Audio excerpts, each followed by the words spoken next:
Please subscribe to my channel and don't forget to click on bell icon button to get notification for new updates.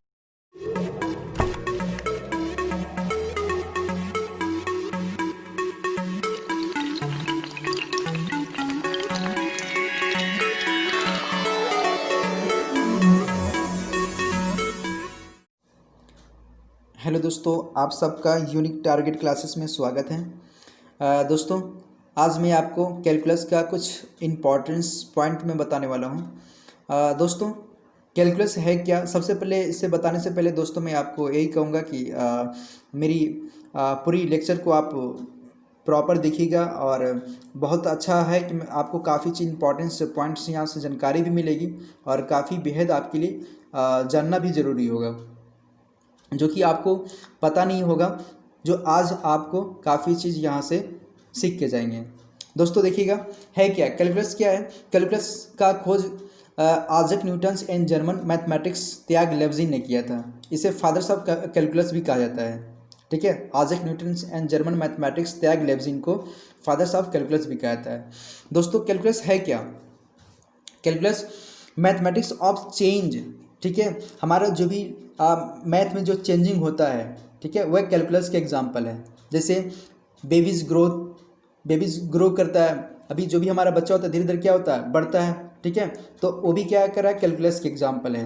Bank balance increasing और decreasing. ठीक है, ये भी क्या होता है हमारे लाइफ में, देखते हैं बैंक बैलेंस क्या करता है, कभी कभी इंक्रीज करता है, कभी कभी डिक्रीज करता है। इसी तरह हमारी लाइफ है दोस्तों, हमारी लाइफ में भी क्या होता है, कभी सुखी का कभी दुखी का मतलब हमारे लाइफ में होता रहता है। सुखी कभी दुखी का गम आता रहता है। ठीक है, ये भी एक तरह का कैलकुलस के एग्जांपल है। दोस्तों, amount of data keeps accumulative. ठीक है, देखा जाए जो भी हम डेटा यूज करते हैं, जैसे हम बात करें नेट वगैरह आप यूज करते हैं तो क्या होता है, धीरे धीरे आपका क्या होता है, स्टोरेज जो होता है फ़ोन का, वो क्या होता है, भरता जाता है। ठीक है, भरता जाता है, इकट्ठा होता जाता है। ठीक है, तो ये भी एक तरह के क्या होता है, आपके कैलकुलस के एग्जाम्पल है। Hearts of calculus are two ideas.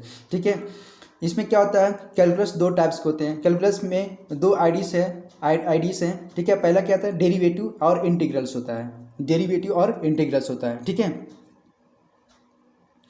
Derivative और इंटीग्रल्स होता क्या दोस्तों? डेरिवेटिव क्या होता है, डेरिवेटिव इसको हिंदी में अवकलन बोलते हैं। ठीक है, डेरिवेटिव है क्या, how fast something is changing. ठीक है, वह क्या होता है कि किसी भी चीज़ को फास्ट चेंज करता है। ठीक है, डेरिवेटिव क्या होता है, किसी भी चीज़ को फास्ट चेंज करता है।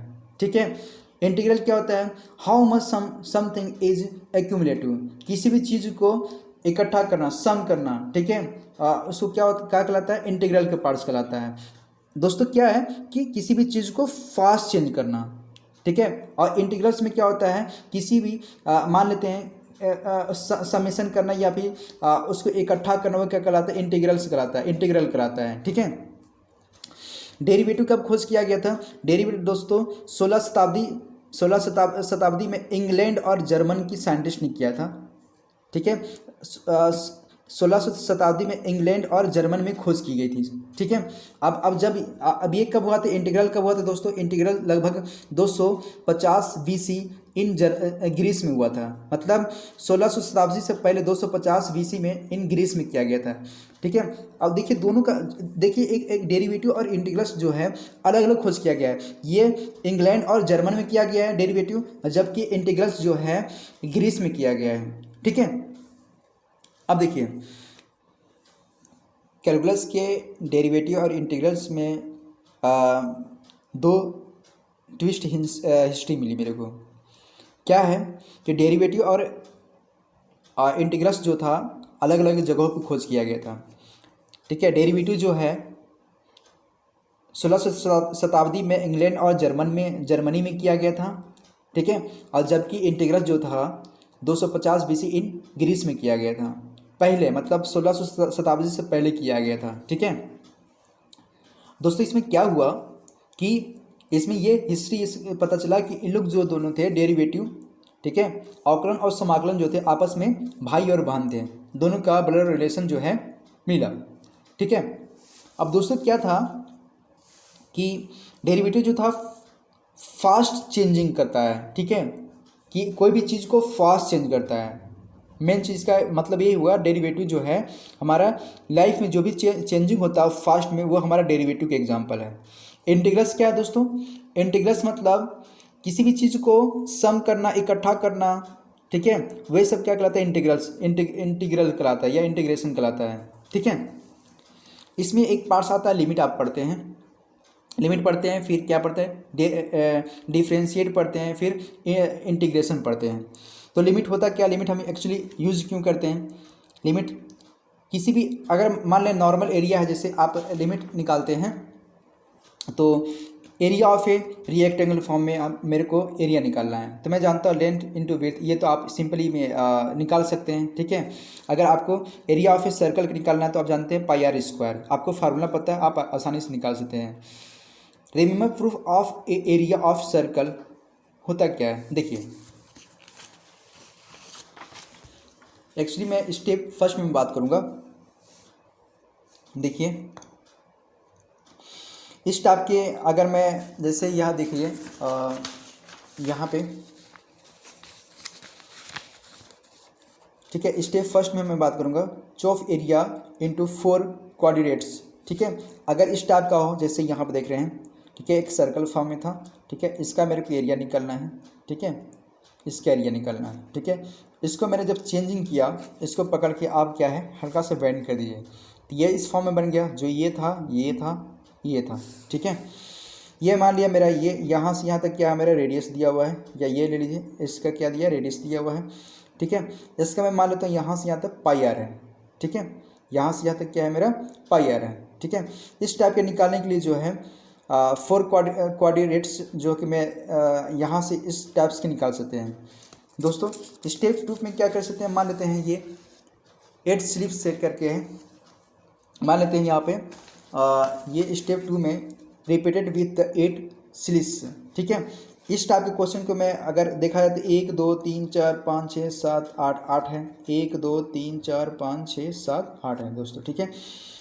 अब क्या इसका निकालने में एरिया मेरे को प्रॉब्लम होगा, तो इसलिए मैं क्या करता हूँ, लिमिट का लिमिट कॉन्सेप्ट लगाया गया, क्योंकि आप जो है सर्कल को तो आसानी से एरिया निकाल सकते हैं, लेकिन इसमें निकालने के लिए क्या होगा, आप आसानी से नहीं निकाल सकते हैं, इसलिए डायरेक्ट जो है इसका हम लिमिट के थ्रू निकाल सकते हैं। कुछ वैल्यू दिया रहेगा, उसको पुट करके मैं डायरेक्ट निकाल सकता हूँ, ठीक है। स्टेप 3 में क्या है दोस्तों?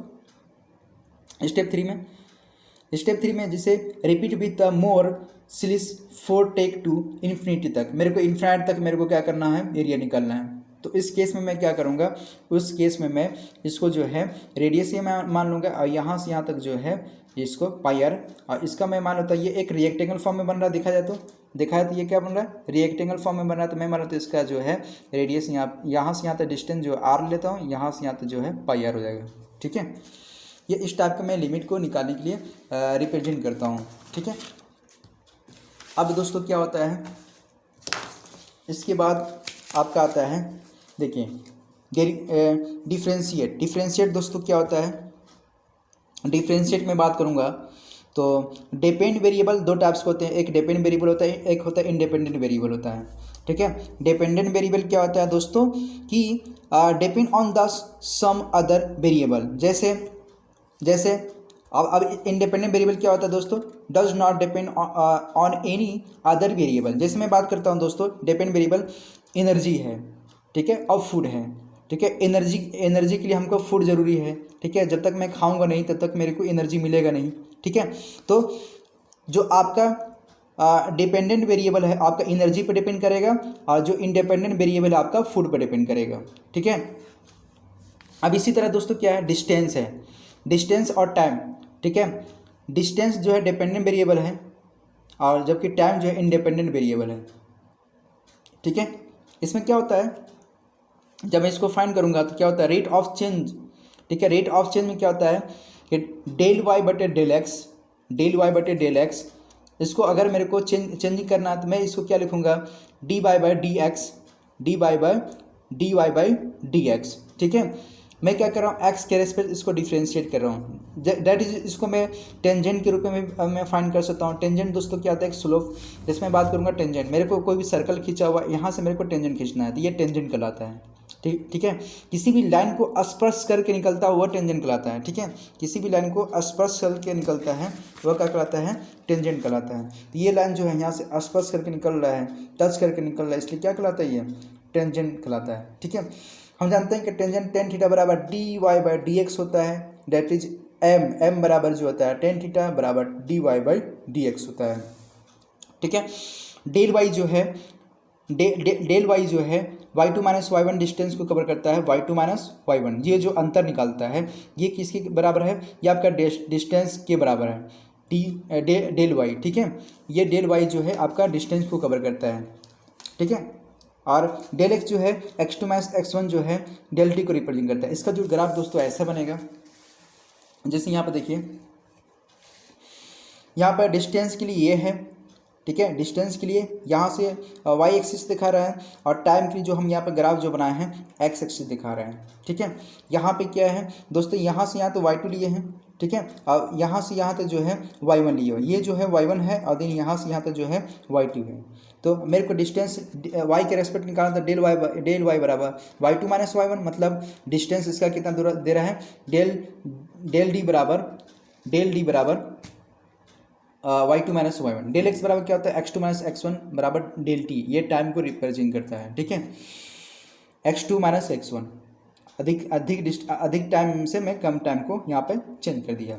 ठीक है, रेट ऑफ चेंजिंग क्या होता है, del y by del x बराबर डेल टी बटे डेल डी बटे डेल टी। ठीक है, अब दोस्तों सेकेंड में ग्राफ ये देखता हूँ कि यहाँ से यहाँ तक मैं मान लेता हूँ 1 आवर्स। ठीक है, 1 आवर्स इसको मैं मान लेता हूँ। इस टाइप की एरिया को निकालने के लिए आप क्या करते हैं, आसानी से तो आप निकाल सकते हैं, इसका आप आसानी से निकाल सकते हैं। ठीक है, मान लो तो इसका एरिया निकालना हो तो ये क्या होगा, यहाँ पे आप लगा देंगे, ये आपका जो कवर करेगा डी एक्स कवर करेगा, ये आपका डी वाई कवर करेगा। स्मॉल एलिमेंट्स कहलाता है, ये क्या कहलाता है दोस्तों, स्मॉल एलिमेंट्स कहलाता है। ठीक है, d y by d x जो है स्मॉल एलिमेंट्स को रिप्रेजेंट करता है। इसी तरह यहाँ पे ये ग्राफ देखिए बी वाला, इस टाइप के भी एरिया को आप आसानी से निकाल सकते हैं। ठीक है, सेम यही लगेगा, d y by d x के थ्रू आप जो है आसानी से इसको निकाल सकते हैं, जो कि डिफरेंशिएट ऑपरेटर कहलाता है, डिफरेंशियल ऑपरेटर कहलाता है, d y by d x कहलाता है। ये जो है आपका डिफरेंशियल ऑपरेटर है। ठीक है, अब दोस्तों ये तो अभी हम तक मतलब डिफरेंशिएट का आपका थोड़ा सा जानकारी मिला। ठीक है, इस टाइप के में अगर मैं बात करूँगा, जैसे example for d y by d x करता है, d y by d x sine x. ठीक है, हमने क्या किया, एक्स के रेस्पेक्ट हमने क्या किया, इसको डिफ्रेंशिएट किया। तो हम जानते हैं कि डिफ्रेंशिएट क्या होता है, साइन का होता है, कॉस होता है। ठीक है, अब मैं जानता हूँ कि ये एप्लीकेशन ऑफ द डिफ्रेंशिएशन। ठीक है, अगर मैं बात करूँगा इसमें क्या मैं पढ़ सकता हूँ, मैक्सिमा और मिनिमा। ठीक है, मैक्सिमा और मिनिमा, जो नेगेटिव वैल्यू आता है वो उसको मैक्सिमा का रिप्रेजेंट करता है, और जो मिनिमा आता है वो पॉजिटिव का रिप्रेजेंट करता है। ठीक है, जैसे मैं बात करूँगा यहाँ से जब ग्राफ को स्टार्ट करूँगा तो यहाँ पे जो होगा वो मैक्सिमम वैल्यू कहलाएगा। ठीक है, यहाँ पे मिनिमम। ठीक है, मैक्सिमा देन मिनिमा। ठीक है, अगर मैं साइन थीटा की मैं बात करूँगा तो साइन थीटा जो है -1 to 1 तक जो इसका वैल्यू है -1 से +1 तक होता है। ठीक है, अब डिफरेंशिएशन में हम क्या पढ़ेंगे, डिफरेंशिएट पढ़ेंगे। पहला चीज़ हम क्या पढ़ेंगे, डिफरेंशिएट पढ़ेंगे, फिर कंटिन्यूअस पढ़ेंगे, फिर इंक्रीजिंग और डिक्रीजिंग पढ़ेंगे। ठीक है, मैक्सिमम और मिनिमम पढ़ेंगे, rate of changing, tangent and normal का क्वेश्चन लगाएंगे यहाँ पे। ठीक है, ये चीज़ हमको यहाँ पे मिलता है पढ़ने के लिए। ठीक है, ये जो पॉइंट है, ये दोस्तों जो देख रहे हैं y axis then x axis. ठीक है, यहाँ पे जो जाता है रेट ऑफ चेंज, यहाँ पे क्या हो रहा है दोस्तों, यहाँ पे देख रहे हैं, यहाँ से ग्राफ गया। ठीक है, यहाँ से क्या हुआ, हर समय इसका क्या हो रहा है, रेट चेंजिंग हो रहा है। ठीक है, यहाँ पे कुछ अलग हो रहा है। ठीक है, पॉजिटिव देन नेगेटिव। ठीक है, ये पॉजिटिव क्या है, मिनिमम है, और यहाँ पर क्या है, मैक्सिमम है। ठीक है, तो ये मैक्सिमम क्या इसको रिप्रेजेंट करता है। ठीक है, अब देखिए यहाँ पे है क्या, डिफरेंशिएशन क्या होता है, डिफरेंशिएशन कोएफिशिएंट होता क्या है। मान लेते हैं यहाँ पे कि y बराबर एक कोई फंक्शन दिया हुआ है। ठीक है, y बराबर एक कोई फंक्शन दिया हुआ है। ठीक है, अब क्या होता है कि हम जानते हैं कि y प्लस डेल वाई, ये क्या है, इसका डिस्टेंस हमने किया कितना कवर किया, अलग से मैंने जो है डेल वाई जो है अलग से मैं ऐड किया। तो मैं जानता हूँ एफ एक्स कोई फंक्शन है, वाई बराबर एफ एक्स फंक्शन है, तो function of x plus del x, जितना वाई जिस तरह वाई बढ़ेगा वाई प्लस डेल वाई, इसी तरह function of x plus del x बढ़ेगा, क्योंकि यहाँ एक्स है तो यहाँ पर डेल एक्स हो जाएगा। ठीक है, equation 1 and equation 2, x plus del x को लिख सकते हैं वाई प्लस डेल वाई। ठीक है, अब जैसे जानते हैं वाई प्लस डेल वाई था, वाई प्लस डेल वाई में माइनस वाई को हमने माइनस किया। ठीक है, इसी तरह हम क्या करेंगे, function of x plus del x minus f x को हम क्या करेंगे, यहाँ पे माइनस करेंगे। ये इसमें से इसको माइनस करेंगे और इसमें से जो है इसको माइनस करेंगे। हमने यही किया, इक्वेशन 3 मिला हमको। ठीक है, डेल वाई बराबर, आओ दोस्तों क्या लिख सकते हैं, डेल वाई बराबर function of x plus del x minus f x. ठीक है, इक्वेशन 4 मिल गया। ठीक है, d y by d x is equal to function of x plus del x minus f x बटे डेल एक्स। जितना यहाँ पे होगा दोस्तों यहाँ पे रिप्रेजेंट करेगा। ठीक है, क्योंकि यहाँ पर डेल एक्स से क्या कर रहे हैं, यहाँ पर डेल एक्स से मैं क्या कर रहा हूँ, मैं एक्स के रेस्पेक्ट जो है यहाँ पे निकाला हुआ। ठीक है, तो del d y by d x हमने किया, चेंजिंग कर रहा है, यहाँ पे रेट क्या हो रहा है, चेंज हो रहा है।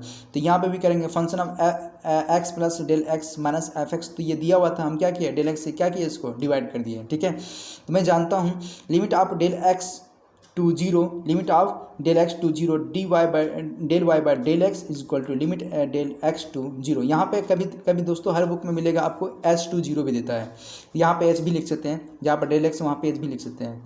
तो मैं मान लेता हूँ function of x plus del x minus f x बटे डेल एक्स। ठीक है, मान लेता है डेल एक्स बराबर एच भी मैं लिख सकता हूँ। तो ये क्या है दोस्तों, limit del x to zero del y बटे del x is equal to d y by d x. ठीक है, ये जो दोस्तों ये है इसको डेरिवेटिव ऑपरेटर भी बोलते हैं, d y by d x y. ठीक है, d y by d x ये जो है आपका क्या है, डेरिवेटिव ऑपरेटर कहलाता है। तो मैं जानता हूँ d y by d x is equal to, ठीक है, d y by d x is equal to d y by d बटे डी एक्स कभी नहीं हो सकता है। ठीक है, क्योंकि ये जो है आप ये पढ़े हैं कि ये जो होता है डेरिवेटिव ऑपरेटर कहलाता है। ठीक है, तो इसको इस रूप में नहीं लिख सकते क्योंकि ये डिवाइड नहीं किया है। ठीक है, मैं जानता हूँ d y by d x is equal to, actually जो इसका वैल्यू होता है limit del x to zero या h to zero d del y by del x, ये लिखने का सही तरीका है।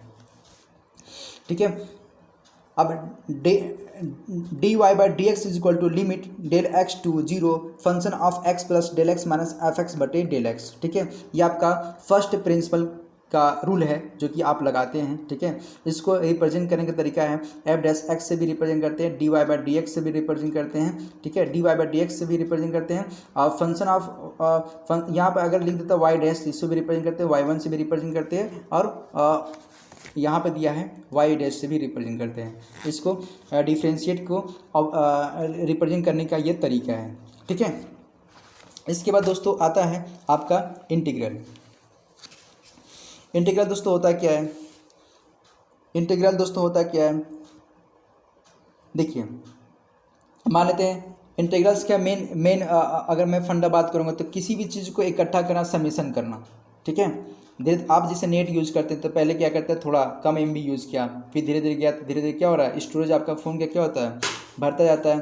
तो इसी तरह ये क्या होगा, पूरा MB जो आपका ख़त्म हो गया तो क्या कर रहा है, स्टोरेज आपकी जो फ़ोन के मेमोरी है उसको क्या होता है, उसके फ़ोन के मेमोरी को क्या कर रहा है, स्टोर कर रहा है, मतलब स्टोरेज को कैप्चर कर रहा है, भर रहा है। ठीक है, ये क्या कहलाता है आपका, ये आपका इंटीग्रल का मेन जो है फंडा ये है।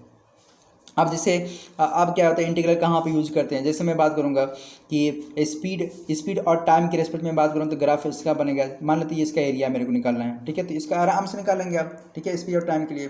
ठीक है, मैं जानता हूँ क्या होता है, डाटा एक्यूमुलेटिव बराबर एरिया इनक्लोज। ठीक है, एरिया इनक्लोज इसका यूज करते हैं। मान लेते हैं यहाँ पे स्पीड है, टाइम है। ठीक है, स्पीड है, टाइम है, तो ये किस पर डिपेंड करेगा, डिस्टेंस पर डिपेंड करेगा। ठीक है, स्पीड और टाइम दिया तो किस पर डिपेंड करेगा, ये जो है डिस्टेंस पर डिपेंड करेगा। इसी तरह फोर्स है और डिस्टेंस है, फोर्स और डिस्टेंस है तो किस पर डिपेंड करेगा, आप कोई कहीं जा रहे हैं। ठीक है, आप जैसे ये पेन है ना, ठीक है, इस पर कोई फोर्स लाएंगे, इसको मेरे को आगे बढ़ाना, तो इस पर कोई एक तरह के क्या हो रहा है, वर्क भी तो हो रहा है ना। ठीक है, तो फोर्स और डिस्टेंस जो है वर्क पर डिपेंड करेगा। ठीक है, ये क्या कहलाता है, ये इंटीग्रल का एग्जाम्पल है। ठीक है, integration tells you are area area enclose, ठीक है। Integrals tells your you area enclose, ठीक है दोस्तों।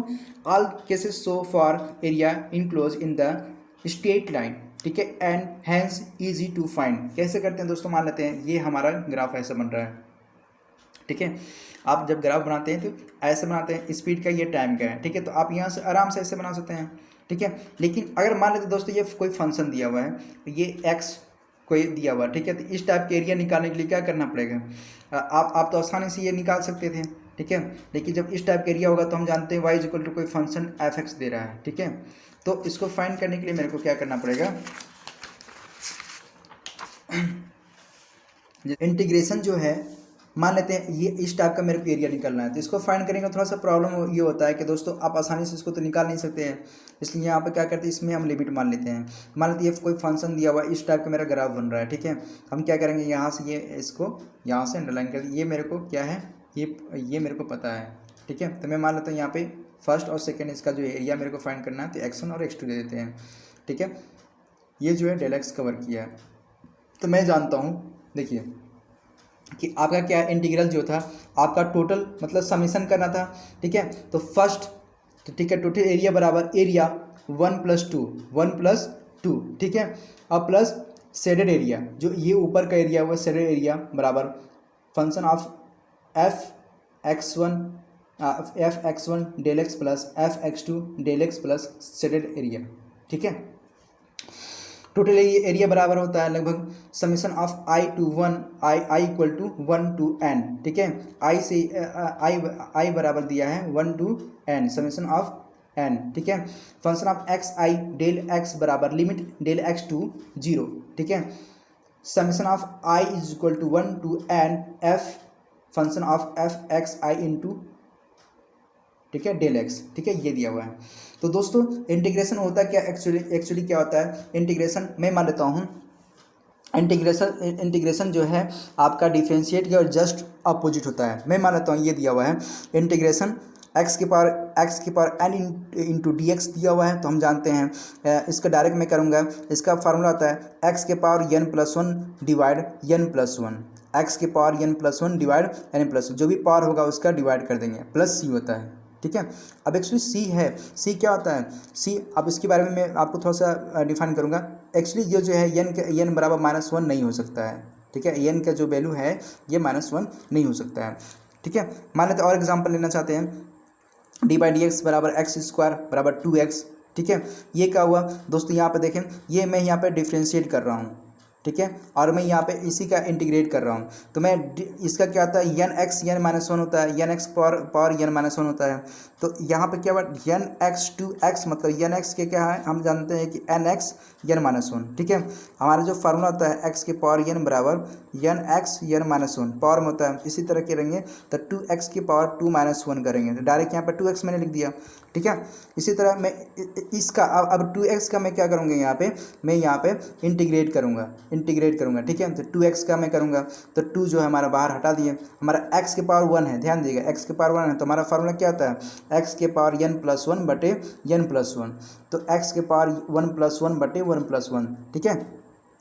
अब देखिए 1 प्लस 1 2 से 2 कैंसिल हो जाएगा, 2 से 2 कैंसिल एक्स स्क्वायर, अब प्लस सी जो है ये क्या है दोस्तों, ये आपका कांस्टेंट है, ठीक है। ये आपका सी जो इंटीग्रेशन कांस्टेंट है, ठीक है। अब यहाँ पे क्या है, सी क्या है दोस्तों, मैं इसके बारे में थोड़ा सा आपको बता दूं। जानते हैं वाई बराबर एक्स स्क्वायर प्लस 8 दिया हुआ है, वाई बराबर एक्स स्क्वायर प्लस 8 दिया हुआ है, ठीक है। तो dy/dx निकालते हैं तो 2x प्लस 0 आएगा, ठीक है। यहाँ पे 8 कांस्टेंट था, तो यहाँ इसका जब मैं डिफ्रेंशिएट किया तो कितना है दोस्तों, यहाँ पे 0 होगा।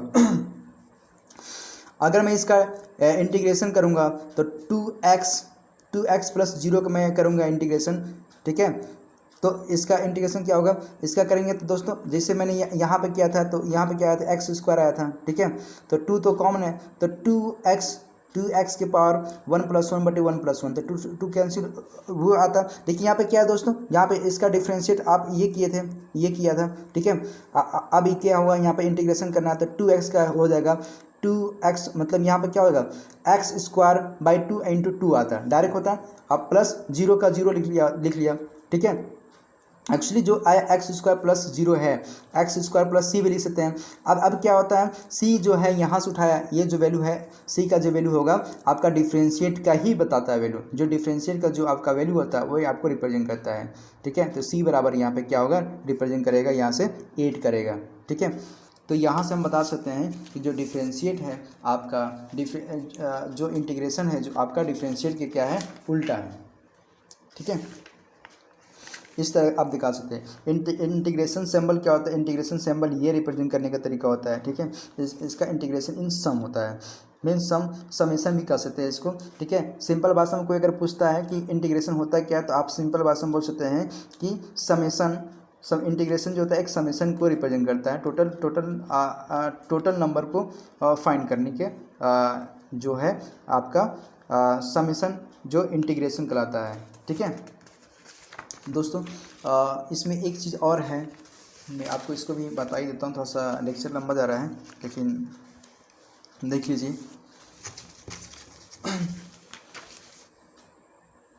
दोस्तों मैंने आपको इंटीग्रेशन, डिफरेंशिएट और कैलकुलस के बारे में मैंने आपको अच्छे से एक्सप्लेन किया। ठीक है, अगर आपको इस लेक्चर के माध्यम से अगर कुछ भी अगर जानकारी अगर होता है, थोड़ा भी अगर जानकारी मिला है तो आप जो है इसे अपने दोस्तों तक भी पहुंचाएं। आपकी जानकारी है तो अपने दोस्तों तक भी बताएं, ताकि काफ़ी आपके लिए बेहद इंपॉर्टेंट ये पॉइंट थे जो कि आपको जानना ज़रूरी है। तो दोस्तों इसको ज़्यादा से ज़्यादा अपने दोस्तों और फ्रेंड के पास शेयर करें। ठीक है, और ज़्यादा से ज़्यादा इसे जो है लाइक सब्सक्राइब करें। Thank you.